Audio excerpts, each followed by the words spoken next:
Hello, welcome back to my short. Happy new year. वर्षाची सुरुवात तर खूपच सुंदर झाली. तुमची छानच झाली असेल. नेहमीप्रमाणे ऑफिसला जायच्या अगोदर अंशला हे चक्कर आणतात, कारण त्यांनी ड्रेस घातला की तो इतका रडतो आणि चक्कर आणल्यानंतर लगेच माझ्याकडे येतो. त्याला घेऊन नंतर वरती आले आणि देवपूजा केली. देवपूजा केल्यानंतर मन आणि घर इतकं छान प्रसन्न होतं ना, मला तर बाबा खूप आवडतं. त्याच्यानंतर दुपारी जराशी रेस्ट घेतली आणि हे ऑफिसवरून वापस आले की आम्ही गेलो महालक्ष्मीला.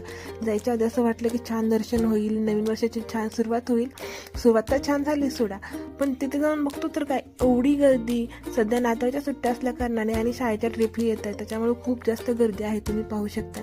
त्या ट्रिप वगैरे पाहिल्यानंतर असं वाटलं की आपण वापस म्हणजे शाळेत जाऊया आणि नंतर ट्रिपला येऊया, कारण ते दिवस खूपच सुंदर होते. दर्शन झालंच नाही, मुखदर्शनही नाही झालं. लांबूनच दर्शन घेतलं आणि बाहेर आलो. बाहेर आल्यानंतर मी ह्यांना म्हटलं की घरची भाजी सगळी संपली आहे, आपण भाजी घेऊन जाऊया.